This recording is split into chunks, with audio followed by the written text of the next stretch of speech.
ایک اور چیز کہ ابتدا میں جب سب سے پہلے یہ مسئلہ پیش آیا، سعد بن ربیع نے اپنی بیوی کو جنگل میں یعنی باہر کہیں ایک تھپڑ مار دیا، کوئی بات ہوئی ہوگی، خاتون اپنے باپ کے پاس آ گئی، باپ بیٹی کو لے کے حضور صلی اللہ علیہ وسلم کے پاس شکایت لے کے آ گئے کہ آپ کے ایک صحابی نے میری بیٹی کو تھپڑ مارا ہے۔ آپ نے فرمایا اول تقتص من، جاؤ تم بھی بدلہ لے لو، تم بھی مار لو، کیونکہ آپ صلی اللہ علیہ وسلم بہت انصاف پسند تھے۔ آپ نے کہا جاؤ بدلہ لے لو، تم بھی مار لو۔ وہ چلی گئی کہ وہی آ گئی کہ نہیں، عورت نہیں مارے گی۔ آپ صلی اللہ علیہ وسلم نے فرمایا اردنا امرا واراد اللہ امرا والذی اراد اللہ خیر، ہم نے ایک چیز چاہی تھی اور اللہ نے کچھ اور چاہا، اور جو اللہ نے چاہا وہی زیادہ بہتر ہے۔ اس کو کیوں بہتر کہا گیا؟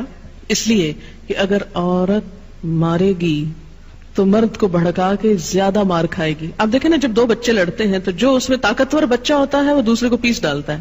اب ایک نرم و نازک عورت کو اگر اسلام کہتا ہاں مارو اپنے شوہر کو، تو کیا ہوتا؟ ہلکا سا ہاتھ مارتی شوہر کو عورت اور اپنا ہی ہاتھ دکھا بیٹھتی اور سوج جاتا، اور شوہر کو بھڑکا کے چند مارے اور بھی کھاتی۔ اب دیکھیں شوہر طاقتور ہے، اس میں عورت کا ہاتھ روک کے عورت کو بچایا گیا کہ تم اس کو پرووک نہیں کرو، تم پرووک کرو گی وہ اور مارے گا، تو اس میں پسے گا کون؟ عورت پسے گی۔ ورنہ یہ نہیں کہ نعوذ باللہ عورت کے ساتھ ڈسکریمنیشن کی گئی اور عورت کو کہا نہیں نہیں وہ تو بے شک مارتا رہے، تم نہیں مار سکتی کیونکہ تم عورت ہو۔ اس کو بھی مارنے کی لمٹس بتا دی گئی، اور وہ دراصل ایک طرح سے جھٹکا دینا مقصود ہے، نہ کہ عورت کو پیٹ پیٹ کے گھر سے نکال دینا۔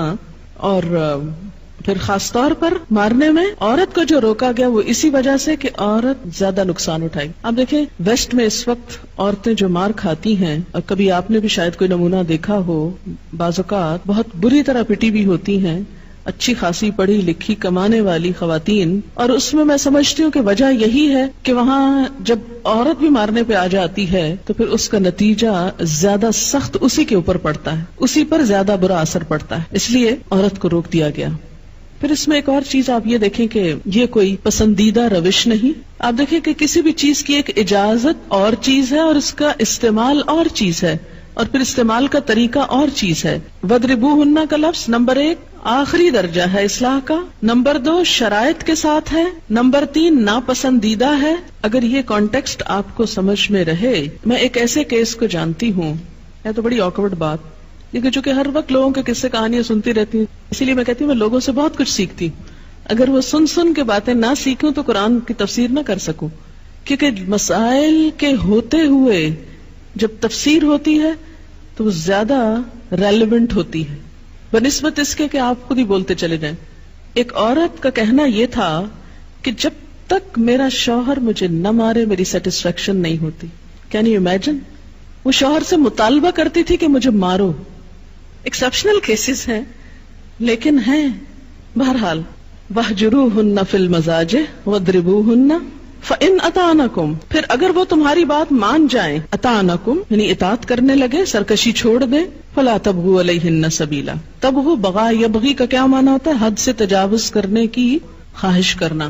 بغی کا مطلب چاہنا بھی ہوتا ہے نا، کس چیز کو چاہنا؟ حد سے بڑھنا، حد سے تجاوز کرنے کا جواز تلاش کرنا۔ فلا تبغوا، حد سے بڑھنے کا جواز تلاش کرنا۔ فرمایا پھر مارنے کے اور ناراض ہونے کے بہانے مت ڈھونڈو۔ اگر وہ بات مانتی ہیں، اطاعت کرتی ہیں، تو پھر ان کو مارنے کے بہانے مت ڈھونڈو، کیونکہ اللہ تعالیٰ تم پر پوری قدرت رکھتا ہے۔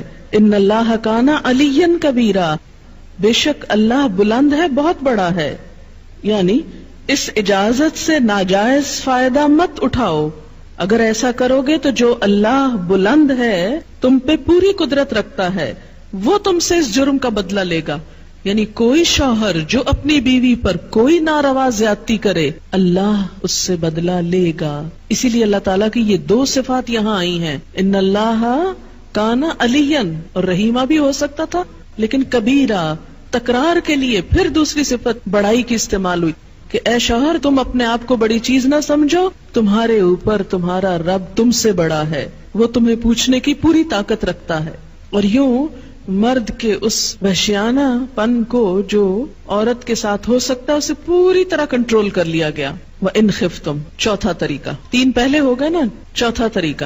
اور اگر تم کو ڈر ہو، شقاق بینہما، ان دونوں کے درمیان اختلاف کا، دشمنی کا، دونوں سے مراد میاں بیوی، یعنی شوہر اور بیوی آپس میں سخت اختلاف میں ہیں، اگر ایسی کھٹ پٹ ہو گئی کہ جو باہم اب ان سے سلجھ نہیں رہی، تو پھر بھی یہ نہیں کہا کہ فوراً طلاق دے دو، نہیں، کیا کرو، اب دونوں کے خاندان انٹرفیئر کریں گے، فبعثوا، تو مقرر کرو، بھیجو، حکمن، ایک حکم، تو مقرر کرو ایک فیصلہ کرنے والا، من اہلہ، اس مرد کے گھر والوں میں سے، وحکمن، اور ایک فیصلہ کرنے والا، من اہلہا، اس عورت کے گھر والوں میں سے، ان یریدا اصلاحا، اگر وہ دونوں ارادہ رکھتے ہوں اصلاح کا، دونوں کون؟